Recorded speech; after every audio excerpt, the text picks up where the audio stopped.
Ó Deus, fonte de toda sabedoria, que comunicastes grande ciência e santidade ao Santo Alberto Magno, fazei que todos os professores e cientistas cristãos, com o auxílio de Santo Alberto, junto com os conhecimentos humanos e naturais, saibam transmitir aos seus alunos também a ciência divina, que se resume na justiça e caridade, ou no amor a Deus e ao próximo. Ó Deus, pela intercessão de Santo Alberto Magno, abençoai professores e alunos. Isso vos pedimos por Jesus Cristo, vosso Filho, na unidade do Espírito Santo. Amém. Santo Alberto Magno, rogai por nós. Então, nós estamos iniciando o nosso encontro, em nome do Pai, do Filho e do Espírito Santo. E quero aqui já, para a gente já aproveitar ao máximo o tempo de hoje, convidar aqui a nossa professora, a nossa irmã, a professora Marina Milanello, né? Ela que é doutora em Botânica Forense, né, Marina? Isso. Pela USP, servidora pública, e tem uma grande experiência, e fez aqui todo com grande carinho.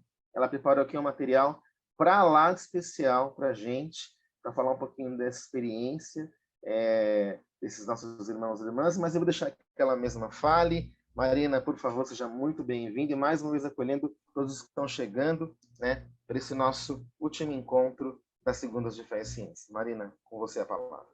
Obrigada, Marcos. Boa noite a todos. Então, pela minha apresentação, sabem que eu não sou uma historiadora. Então, não vai ser bem uma aula, vai ser uma exposição, uma conversa aqui com vocês. E o primeiro recorte que eu fiz para preparar essa exposição foi selecionar alguns pesquisadores, cientistas da igreja, porque são centenas. Seria muito difícil falar de todos, porque a gente nem imagina, mas são muitos. E colocando em destaque alguns dos feitos, alguns fatos da vida. E nesse primeiro momento, os mais ligados às ciências naturais, à matemática, mas não vamos nos esquecer que tem muita gente também importante na área das ciências sociais, do direito, que mereceria mais uma aula, tá?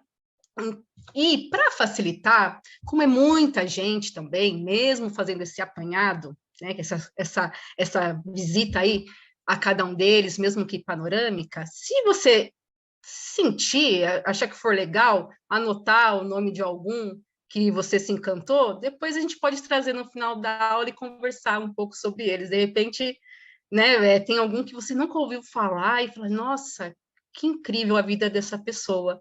Nunca iria imaginar, né, um padre fazendo algo do tipo, um monge, tá? Então, muito bem. Vamos ver aqui se vai passar, que fiz uns testezinhos. Estão vendo o segundo slide?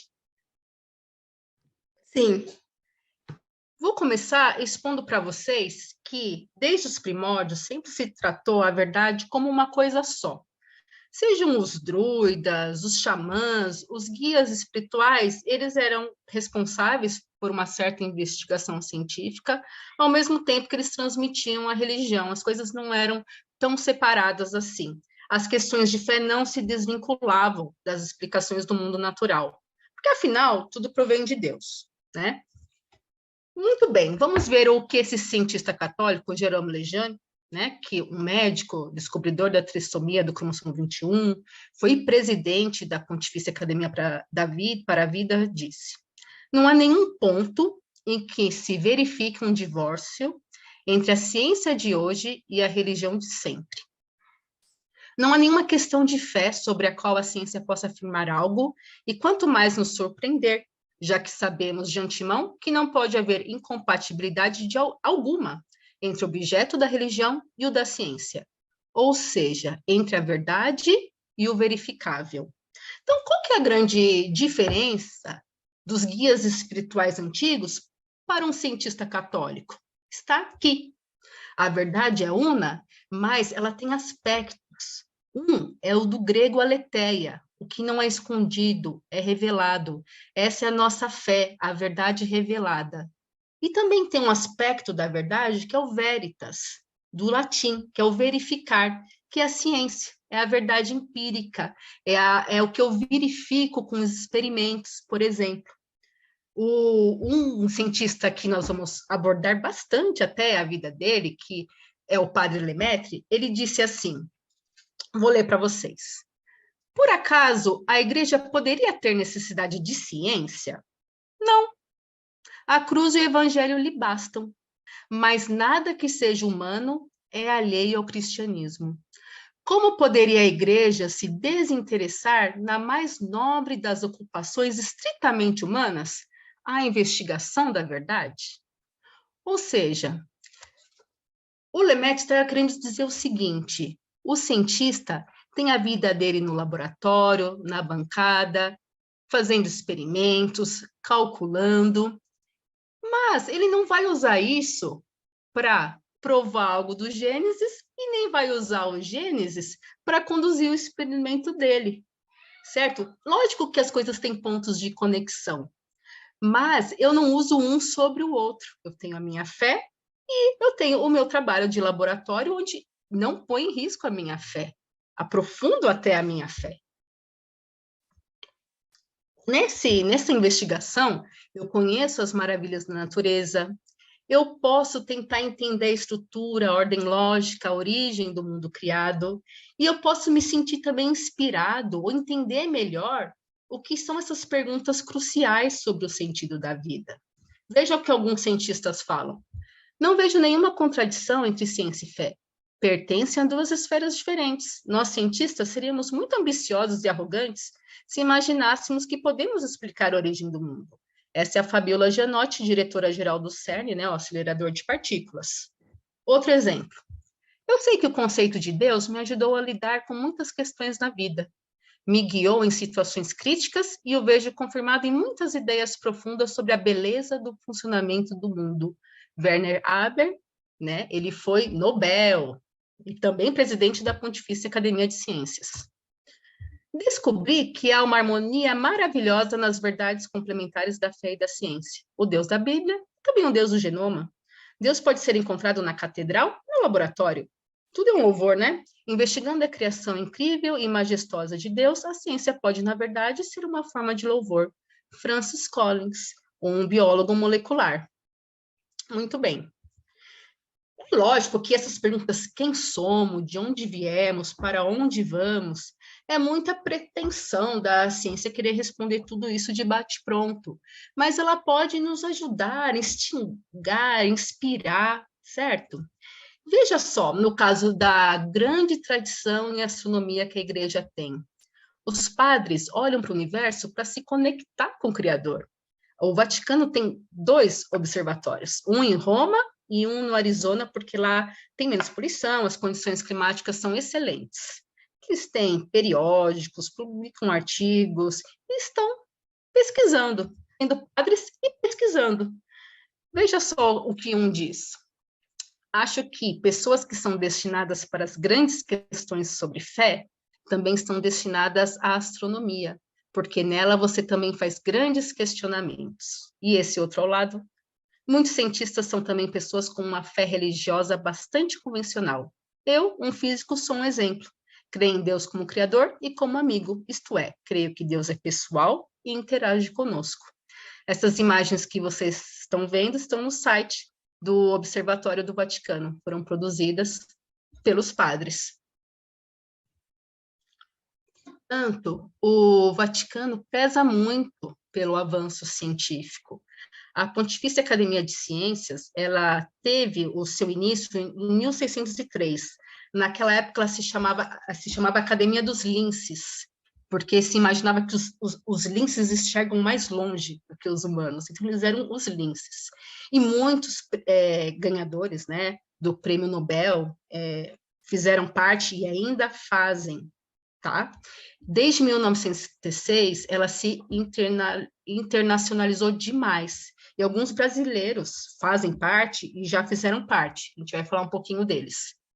São centenas as universidades de destaque mundial criadas e mantidas pela Igreja, E inúmeros pesquisadores, tanto historiadores, biógrafos, eles dizem que a Revolução Científica tem um grande débito com a Igreja. Os cientistas católicos contribuíram muito para o avanço das ciências. Um exemplo da atuação da Pontifícia. Muito bem, o estudo do sudário, a pesquisa para verificar se o sudário era uma fraude, era autêntico. Foi chamado um botânico, parinólogo, que estuda grãos de pólen, para verificar a origem geográfica do sudário. Esses grãos de pólen, esses esporos, eles são muito específicos de cada planta que produz. Então, se você vê um grão de pólen, você sabe se é de tal árvore, se é de tal ervinha. E aí, estudando o sudário de Turim, o sudário de Oviedo, esses fragmentos, ele chegou à conclusão que tinham grãos de pólen ali que eram de regiões ali do Oriente Médio, que seria o território de Judá. Ele só não pôde concluir os estudos dele devido ao falecimento. Então, você veja, esse foi um exemplo de atuação de muitos integrantes da Pontifícia, e esse Dr. Max Frey, um biólogo botânico, um suíço, que trabalhava para a Interpol, para a Polícia da Suíça, ele foi um convidado, ele foi uma pessoa externa. E todo esse estudo do sudário foi um painel, que eles chamam, né, uma comissão internacional, não era só de padres, era gente de todas as áreas do conhecimento, muitos eram integrantes da Pontifícia, e dentre eles, alguns achavam, não, eu sou cético em relação ao sudário, outros eram neutros, parte estava aberta à autenticidade, e tinha um grupo também muito grande de pró-autenticidade. E eles fizeram diversas reuniões por um certo período ao longo dos anos 70. Outro exemplo de atuação foi quando o Papa João Paulo II, em 1996, disse que os novos conhecimentos científicos levam a não considerar mais a teoria da evolução mera hipótese. Mas, olha a importância de ter os pesquisadores reunidos em comissão, ele alertou. Entre as diversas teorias, algumas são materialistas. Então, você tem muitas ideias correndo que são reducionistas, né? Não levam em conta o que a Igreja chama de descontinuidade ontológica, que é o momento que Deus introduziu a alma humana num animal. Tá? Então, vamos começar a nossa viagem, conhecer aí vários pesquisadores, cientistas, pessoas que se dedicaram a Deus através dos estudos também. Então, primeiro, os monges copistas. Toda a preservação da herança literária do mundo antigo. Além disso, eles produziram muito, tanto no sentido de fábricas, pastoreio, centros de educação. São Bento é chamado pai da Europa, tamanha a transformação do território que foi alcançada. E, inclusive, as monjas trabalhavam muito também nesse sentido. Olha, 2 exemplos de monges. O monge beneditino Guido de Arezzo, que montou um sistema para representar as notas musicais. Isso parece simples, mas você ajuda demais a linguagem, todo mundo fala, né, com os mesmos símbolos. E o monge dominicano Teodoro de Freiberg, um alemão, que foi um dos que começou a estudar o que é esse fenômeno do arco-íris. Como que isso se forma, né? E não só ele, mas muitos depois estudaram esse fenômeno. Então, muita gente trabalhou em várias áreas científicas, e esses são 2 exemplos de pioneiros. Olha lá, a Santa Hildegarda, uma alemã, uma monja beneditina, ela é considerada uma das 4 doutoras da Igreja, junto com Santa Catarina de Sena, Santa Teresa de Jesus e Santa Teresinha do Menino Jesus. E veja, ela não era considerada letrada, não era uma erudita, mas ela produzia livros, né? Muita gente só conhece ela pelos cantos, mas ela produzia livros. Então, era uma mística, cientista, conselheira de bispos, imperadores, certo? Incrível. Veja só um aspecto interessante aqui da vida dela. Ela era uma médica. Ela dizia o seguinte, que a saúde e a harmonia entre corpo, alma e espírito. Para ela, a questão da saúde do corpo andava junto com o estado de graça. Então, você tinha a cura e você tinha a salvação. E ela dizia o seguinte, olha, a minha terapêutica tem 5 pilares. Nutrir a alma, nutrir o corpo, viver saudavelmente. O que é viver saudavelmente? Viver ao ar livre, fazer exercícios, estar com a família, ter amizades, bons hábitos. 4, reforçar a imunidade, que o seu repouso, eles tomavam muito elixires, né, que são substâncias que estavam no álcool, né, vinhos, a desintoxicação regular, que para eles era o jejum, a limpeza intestinal. Veja essas duas figuras que eu coloquei aqui. Ela trabalhava bastante no Jardim do Mosteiro, no herbário. Olha ela lá com as plantinhas. Ela estava lá, o livro dela, Licídias, que é um livro que tem muitos desenhos das visões dela, e seria, vamos dizer assim, conheça os caminhos de Deus, né? Esse termo Licídias que está escrito aqui. E nessa busca das plantas, ela estava buscando o quê? Plantas medicinais. E veja, num contexto da época que a água não era tratada, ela pensou, eu vou inovar, vou trazer algo novo para a receita da cerveja. Ela adicionou as flores de lúpulo. Ela disse assim, isso vai ajudar a conservar a cerveja, o consumo era muito difundido, e também ele vai promover um sono melhor, um relaxante, né? E um calmante. A pessoa vai ter uma melhoria, né, com essa substância. Então, vocês vejam, né, com moderação, logicamente, segundo a orientação dela. Então, veja que sensibilidade, né? É uma verdadeira médica. O Papa Silvestre II, primeiro Papa francês, ele era matemático e foi um dos primeiros divulgadores dos numerais que nós usamos hoje, ou seja, deixou o sistema romano. Imagina que bagunça devia ser se cada um usasse seu próprio sistema, né? Isso parece bobo, mas isso facilita demais a comunicação, né? Vocês percebem quando alguém vai falar milhas ou Fahrenheit, porque a gente não está acostumado com isso, a gente tem que estar pensando, será que está frio, está quente esse número em Fahrenheit? Então, quando você faz a linguagem ser uniforme, a comunicação é facilitada.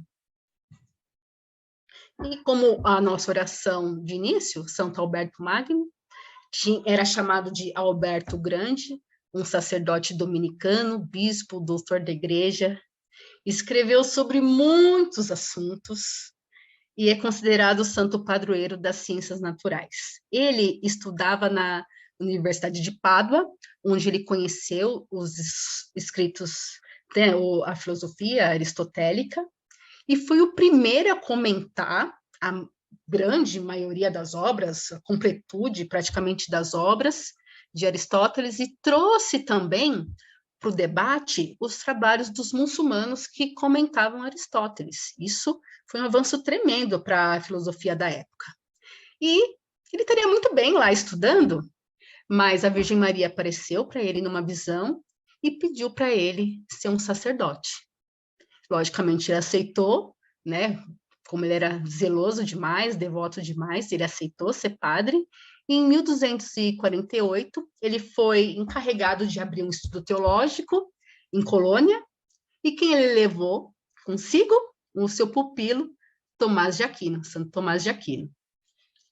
Veja só, tá tudo, né? De uma certa forma, fica tudo interligado.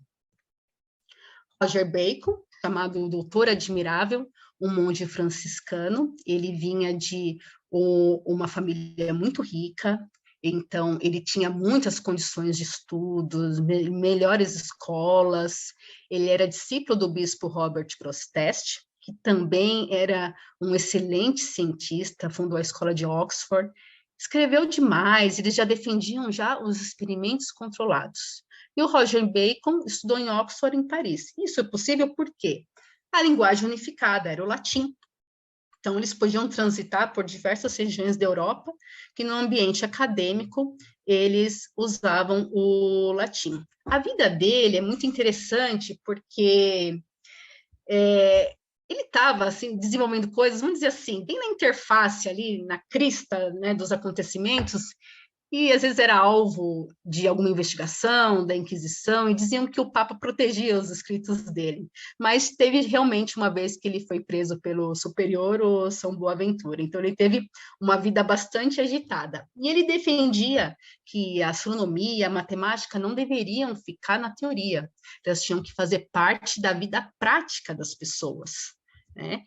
Ele é chamado um precursor do método científico. Não estou dizendo pai, porque eu prefiro usar precursor, porque muita gente colaborou para que isso acontecesse, né? E ele descrevia o método científico como ciclo repetido de observação, hipótese, experimentação e necessidade de verificação independente. Ele registrava como ele conduzia os experimentos para que outros pudessem reproduzir.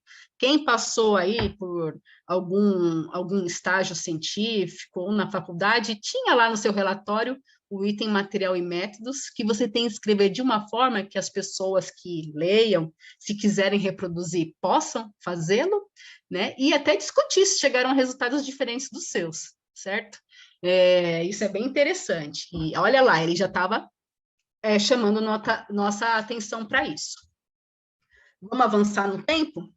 Então, vamos lá. Agora, ó, Nicolau Copérnico, um cônego agostiniano, matemático, astrônomo, quanta gente da astronomia, né?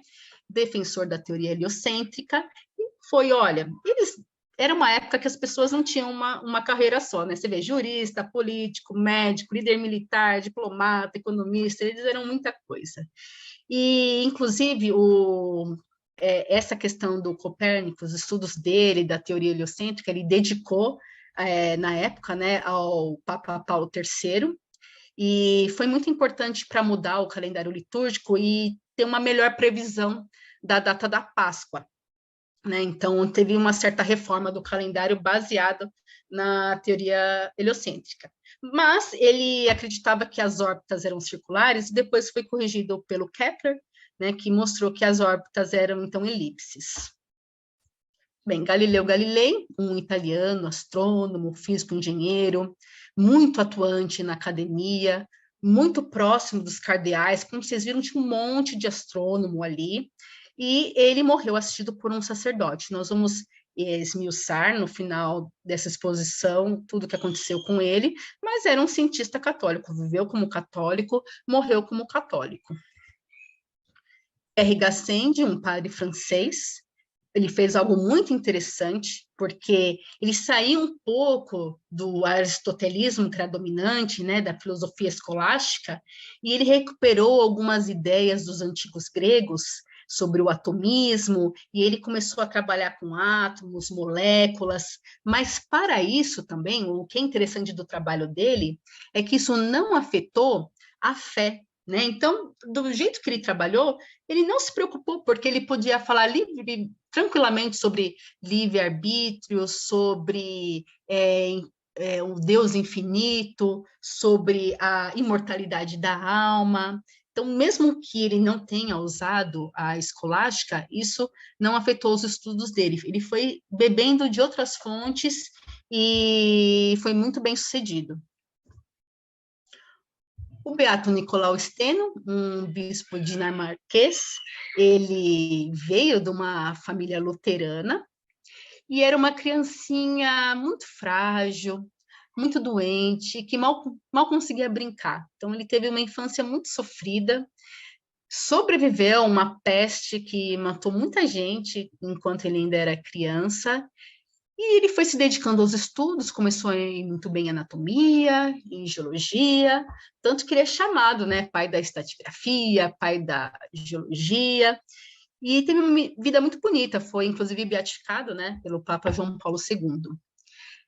Nesses estudos que ele fazia, ele acabou entrando na Academia del Cimento, que é a Academia do Experimento.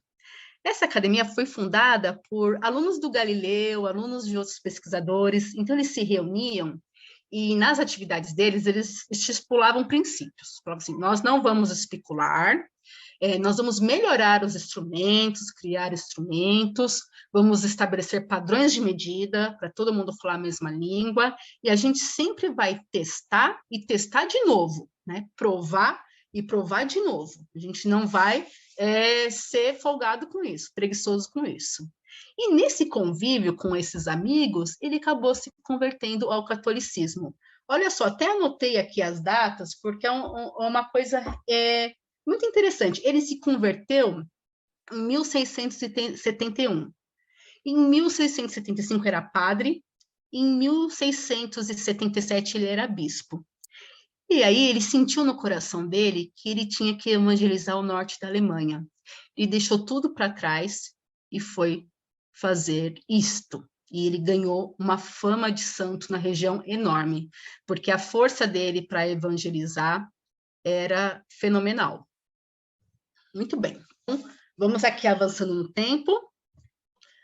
Olha lá, quem passou por umas aulas de biologia recentemente deve estar com a memória fresquinha. O Mendel, um monge agostiniano. Olha o que ele fez. Ele estudou como as características eram transmitidas dos pais para os filhos, em um momento em que não se tinha conhecimento sobre a divisão celular, tampouco a estrutura do DNA. Então, você veja, quando o Mendel apresentava os estudos dele, ninguém entendia. Ninguém entendia porque todo mundo tinha um pensamento de mistura. E aí chega o Mendel falando que tem fatores, que eles são independentes, que eles se segregam, depois eles se reúnem, mas não é uma mistura, ou seja, ninguém entendia nada. Depois que ele morreu, depois de 1900, que as pessoas foram entendendo o significado daquilo. E veja, nesse mosteiro, onde ele viveu, que ele fez os estudos com as ervilhas, no silêncio, na calma, 7 anos para concluir. Tudo isso aí aconteceu e ficou no esquecimento por tanto tempo. E o mundo que a gente vive hoje é moldado, né, pelo conhecimento do DNA, pelo conhecimento de como são os caracteres hereditários. Você vê hoje as aplicações em saúde, com as terapias, as vacinas, a questão da identificação humana, questão de paternidade, os bancos de perfil genético, o melhoramento na área da agricultura. Ou seja, Mendel lá atrás estava trazendo os fundamentos, né? E como o mundo se transformou. E como as pessoas não estavam entendendo o que ele falava. Isso é incrível. O Jean-Baptiste Carnot, ele é um padre belga, pioneiro no estudo das células e promoveu o uso do microscópio.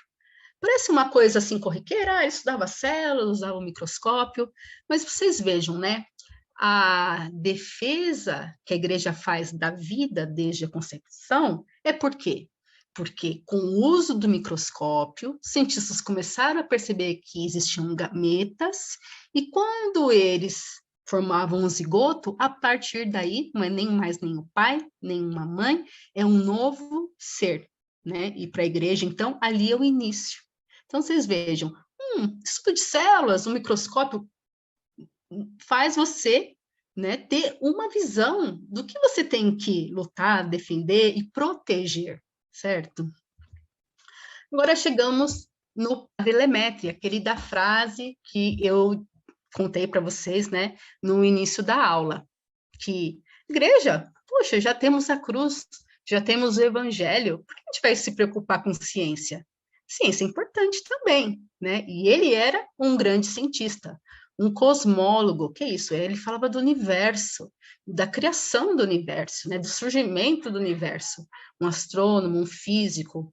Ele também ocupou cargos na Pontifícia Academia de Ciências, foi presidente, inclusive. O Lemaitre era o mais velho de 4 filhos, e ele era um menino, quando pequeno, muito bom de matemática. Surpreendia até o pai dele, falou, nossa, que menino bom de matemática, que menino inteligente. E aos 9 anos ele disse para o pai dele, pai, eu quero ser padre. E o pai falou, não, vai estudar, menino, né? Não levou muito a sério aquilo.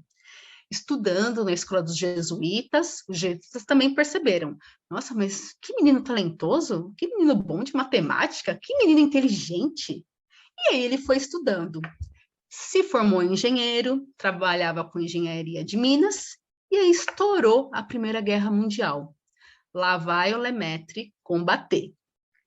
Lá, ele se tornou primeiro sargento, inclusive ganhou medalha por bravura, né? Mas também foi expulso de uma missão quando ele disse para o instrutor dele que os cálculos balísticos estavam todos errados. Então, ele também levou, né, um cartão vermelho lá do instrutor dele.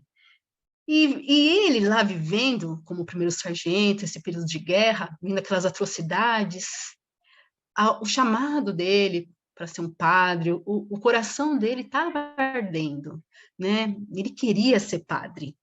E os relatos dos amigos, né, contando para os biógrafos que ele estava lá lendo a Bíblia, ele estava lendo os Gênesis, e ao mesmo tempo estava estudando as equações dos franceses. E tinha uma harmonia na vida dele, de fazer as coisas com uma simplicidade, né, tudo, uma sincronia das coisas. E a vida dele foi pautada por isso. Ele defendia uma tese em matemática, laureado, com grandes elogios, e ao mesmo tempo estava estudando a filosofia de São Tomás de Aquino. Ele entrou no seminário, foi aconselhado a estudar Albert Einstein. Se tornou padre e estava visitando e trabalhando em Cambridge, Harvard, MIT, Caltech, ou seja, a vida dele era essa harmonia, né? Ele não tinha uma vida dupla, ele tinha uma vida só. Inclusive, ele conheceu Einstein pessoalmente. E o que ele estava propondo, o padre Lemaitre? Ele uniu os estudos de expansão do universo, os estudos que ele fez da teoria da relatividade geral, do Albert Einstein, e com os cálculos que ele fez, e trouxe toda a bagagem intelectual dele, ele falou, olha, a história desse universo começou com um ponto de partida denso. Ele disse, olha, é um átomo primordial, é um ovo cósmico. Algumas pessoas que desacreditavam dele chamaram de Big Bang, mas no sentido pejorativo, mas acabou pegando, né? Mas não era, ele não falava desse jeito, ele falava do átomo primordial, do ovo cósmico. E isso foi um impasse com Albert Einstein, porque para Einstein o universo era estático, né? E para o Lemaitre, não. Veja, numa convenção, né, num congresso, o Einstein falou para o Lemaitre, olha, os seus cálculos estão corretos, mas a sua física é abominável. Ou seja, ó, isso não acontece no mundo real. Você está calculando aí, mas isso aí não é teoria aí, mas não é aplicável. Veja, o que estava em jogo ali? Que o universo teve um começo em um tempo finito no passado. Tá? Então, era essa a questão. Depois, passou-se mais alguns anos, o Lemaitre estava expondo na Califórnia e o Einstein estava assistindo. Inclusive, muitas vezes, a admiração entre os dois era tanta, eles não eram inimigos, um admirava a visão do outro, que o Einstein deixava de participar das reuniões da área dele para assistir o Lemaitre e conversar com o Lemaitre. E mesmo quando o Einstein estava falando sobre algo muito difícil, que, imagina, nessa área da física você pode, né, ser extremamente complexo. E os jornalistas perguntavam, Einstein, alguém entendeu o que você estava explicando? Ele brincava, olha, fulaninho de tal, talvez, mas o Lemaitre, com certeza, né? O Lemaitre tinha uma inteligência fora do comum.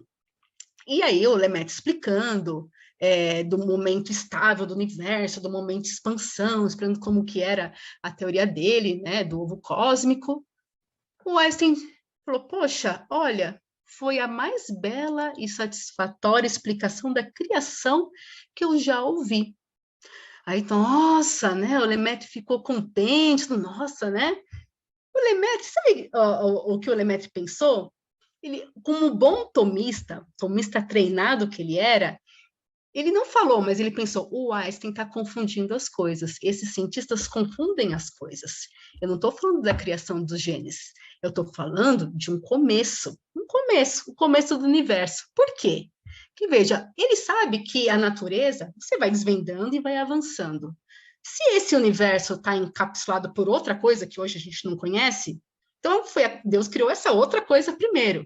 Então ele não identifica necessariamente o ovo cósmico com a criação desse universo aqui. Quer dizer, com a criação do Gênesis. Ele identifica com a criação desse universo aqui. Vocês entendem o que o Lemaitre está falando? Ele fala, não vai jogar futebol com bola de basquete, não é assim que funciona.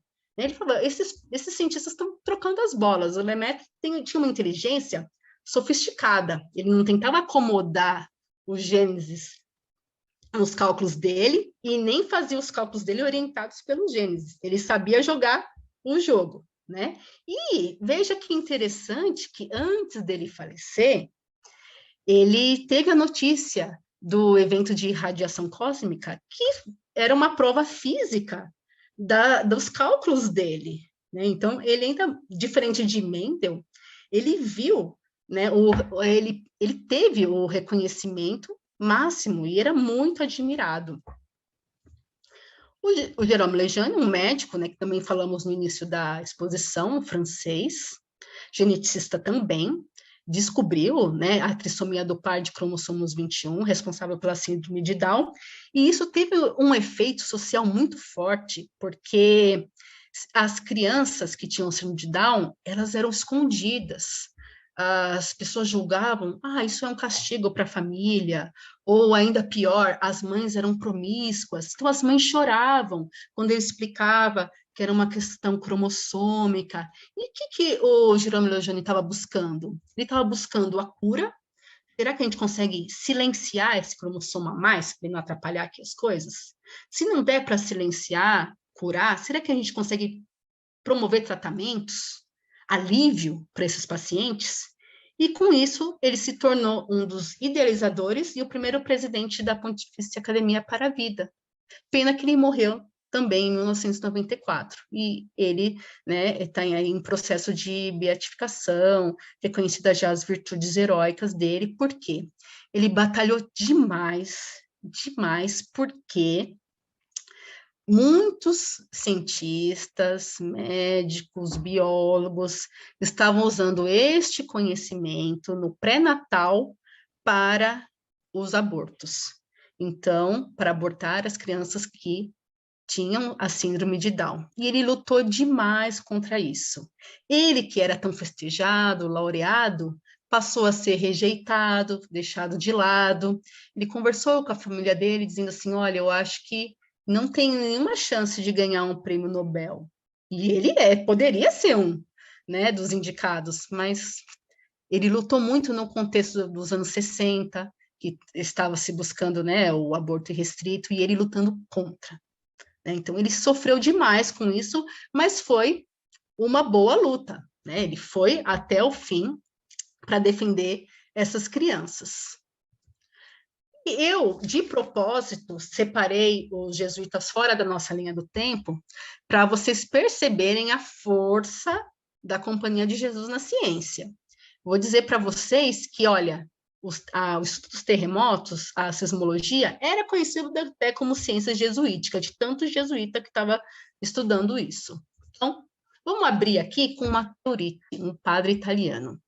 Veja só, cientista, geógrafo, cartógrafo, escreveu livros de ciência para os chineses, fez o primeiro mapa da China, que o Ocidente conheceu, está com pedido de canonização.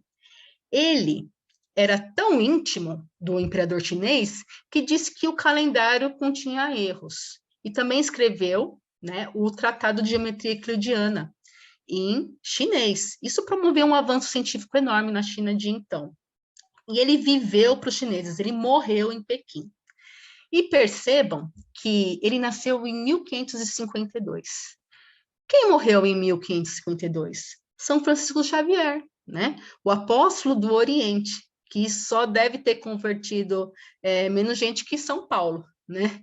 Então, vocês vejam, os jesuítas, uma hora eles como força, né, de evangelização, o que São Francisco Xavier não conseguiu entrar na China, porque adoeceu, teve febres altas. No momento que ele entra na China, ele faleceu.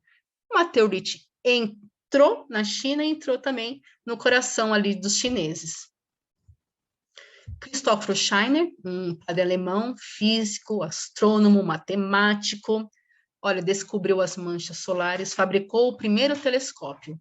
Ou seja, essa questão dos instrumentos foi muito forte para a astronomia e também a determinação do raio da cobertura da córnea.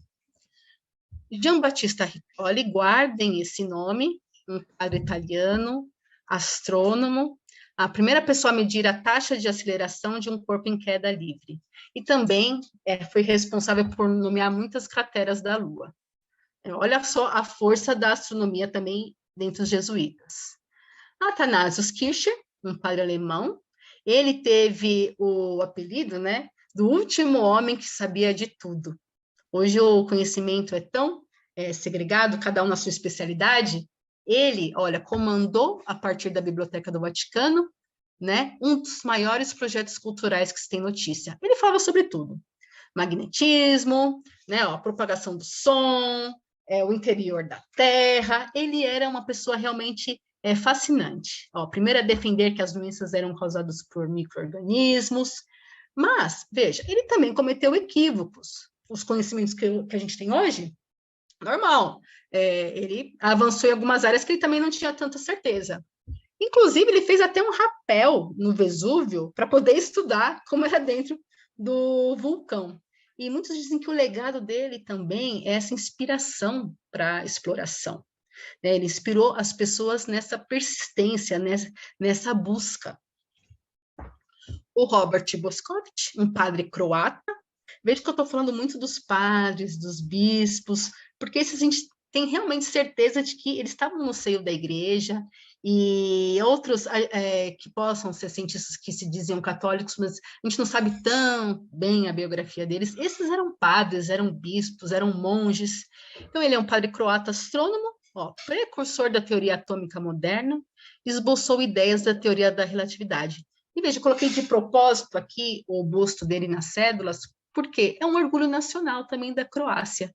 Assim que ela se tornou independente, né, que a Iugoslávia se desintegrou no início dos anos 90, ele estava lá estampando todos os valores possíveis do dinar croata. Christian Mayer, um padre astrônomo, estudou o movimento das estrelas, um catálogo com várias estrelas binárias. E olha aqui do lado direito, as crateras da Lua nomeadas pelos jesuítas, né? Eles ficavam observando com seus telescópios. James McIlwain, um padre americano, professor de geologia, lá na Califórnia, implantou a primeira cadeia de sismógrafos. Veja, eles podiam estudar muito bem ali os terremotos da região. Escreveu livros, ou seja, ele facilitava o aprendizado, ele pensava nos estudantes, nos iniciantes, para também começarem a estudar toda essa área da sismologia dos terremotos. E a União Geofísica Americana, todo ano, concede medalhas que tem o nome dele, James B. McIlwain, para pesquisadores com menos de 36 anos que se destaquem. Agora, e as vocações tardias? E os cientistas que se tornaram padres? Veja, Jaime Maldonado Avilés, neurocientista que no meio do pós-doutorado em Yale, largou tudo para se tornar padre. Ser padre não estava no horizonte dele quando ele era jovem. Muitas vezes a família nem era religiosa. Isso apareceu depois como possibilidade. E ele entende como missão dele ajudar os católicos a entenderem os cientistas. E os cientistas a entenderem os católicos, principalmente nas questões de bioética, que podem ser bem complexas. O Joseph Laracy, do MIT NASA, ele trabalhou lá, né, estudou lá, ele diz assim, puxa, veja o que ele diz, as pessoas pensam, o que é que só o sacerdote faz? Mas ele fala o seguinte, o padre é um discípulo que se configura a Cristo pela graça do sacramento da ordem e que tem o privilégio de agir em persona Christi. Então, imaginem, persona Christi na bancada do laboratório, né? Muitos padres estão envolvidos em tempo integral com cuidado pastoral, mas o ministério sacerdotal nunca se manteve limitado a isso. Sempre cobriu todos os aspectos da ação humana. Ele diz assim, né? Eu sou padre 24 horas por dia. Né? A todo momento eu sou um padre.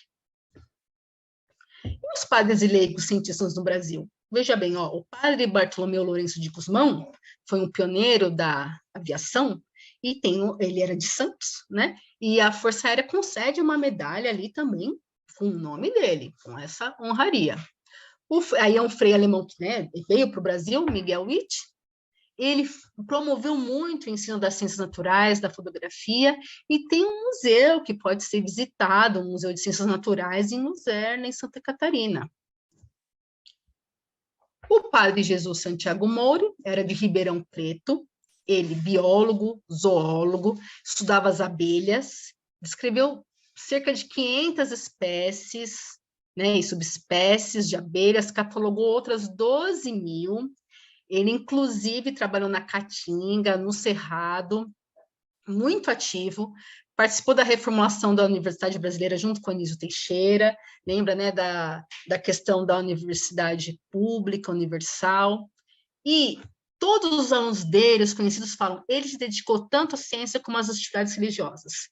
Às vezes ele estava na missa, ele ia dar homilia, ele lembrava de uma expedição científica, estava na expedição científica, falava do evangelho, a vida dele, mesma coisa do padre Lemaitre, era uma harmonia. Temos aqui o Carlos Chagas Filho, né?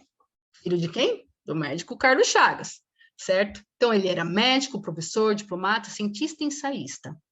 Ele foi, né, da Academia Brasileira de Letras, Academia Brasileira de Ciências, e olha, ele foi presidente da Pontifícia Academia das Ciências, lembra que a gente falou lá na frente? Por 16 anos.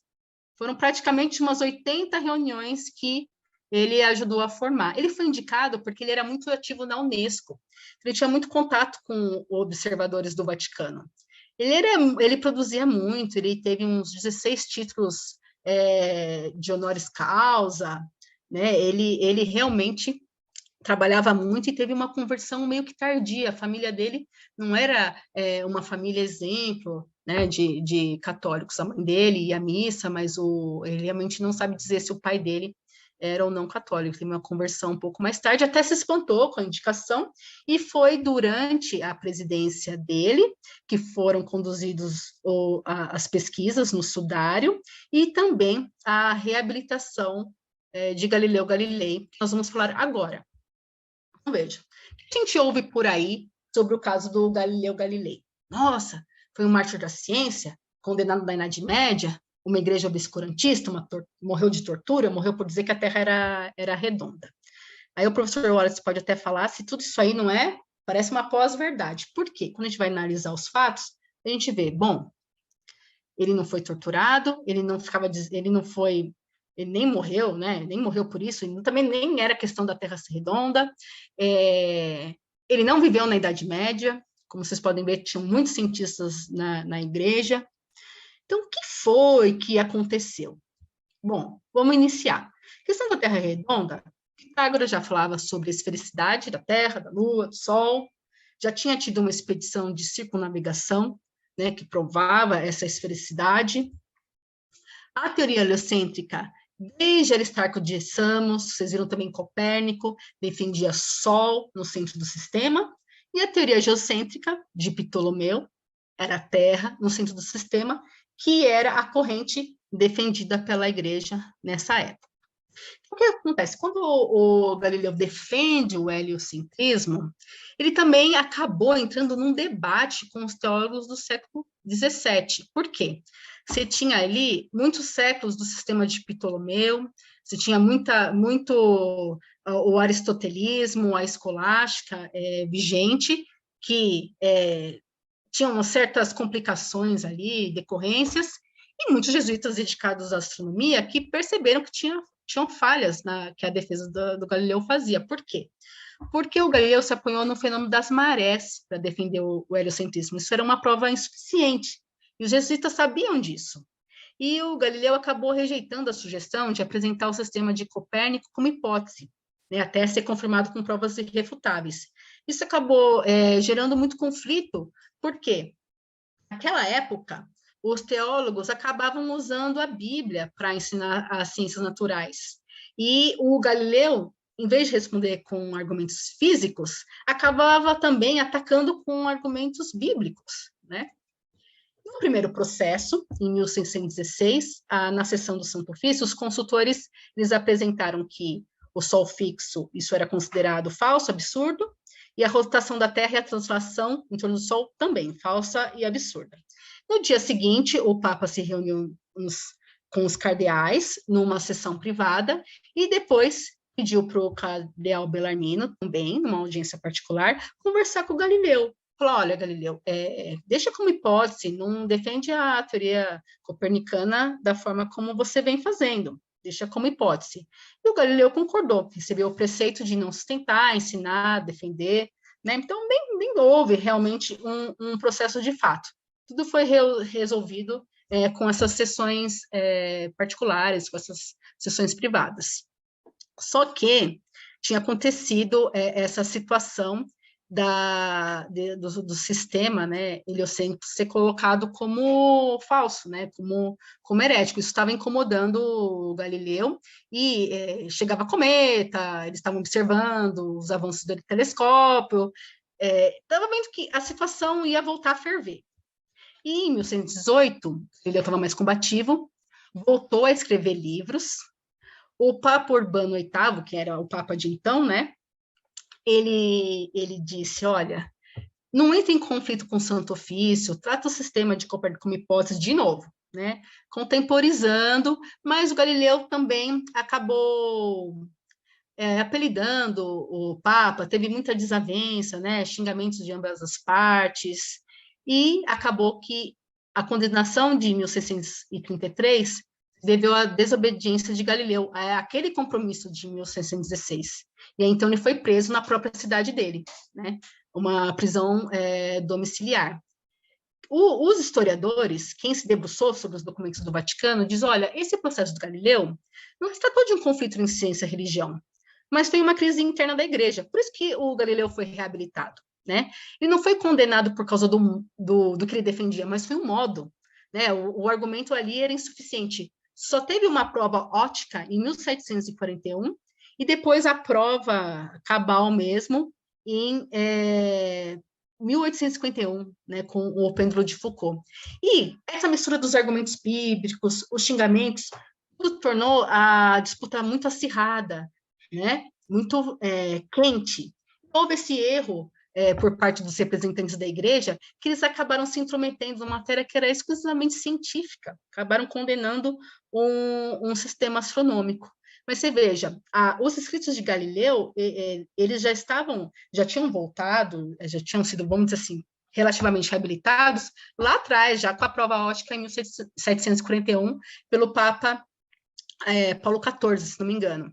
E aí depois, com um processo mais recente, o Galileu aí foi completamente reabilitado. Vocês têm que entender também que, na época, com o protestantismo, a igreja estava combatendo também algumas questões políticas, né? E isso tudo foi envolvido dentro dessa crise que engolfou aí os envolvidos. Mas realmente tinha um problema. Veja só, lembra o Jean Baptiste Riccoli? Ele escreveu em 1651 o Almagestum Novum. O Almagestum, que em árabe quer dizer o maior de todos, é para falar do universo, era de Ptolomeu. Tá? Então, o Riccoli falou, olha, eu tenho um Almagestum novo. Então, ele colocou lá o universo, todos os capítulos, e olha lá o último, sistema geoheliocêntrico. Ele sabia que o sistema geocêntrico não cobria tudo. Tanto que na figura aqui à direita, vocês olham lá, o cantinho inferior está o sistema, né, geocêntrico. E aqui no central é esse sistema misto. Né? Então, diz assim, ó, o Jean Baptiste Riccoli sabia que tinha um problema, mas também não queria entrar no embate ali do momento. Ele estava já defendendo um sistema geoheliocêntrico que um anterior, né, o Tycho Brahe, já tinha proposto. Vocês vejam, tudo isso para a gente perceber que a nossa vida tem que ser una. Este é um quadro de Pablo Picasso, que está exposto no Museu Picasso em Barcelona, que se chama Ciência e Caridade. O Picasso, ele pintou esta tela com 15 anos de idade. Então, vocês vejam aí, tem uma mulher doente, né, uma moribunda na cama, à direita um médico medindo a pulsação, e à esquerda oferecendo um chazinho, uma irmã com uma criança no colo, provavelmente a filha dessa mulher, o filho dessa mulher. Então, o que isso que representa para a gente, né?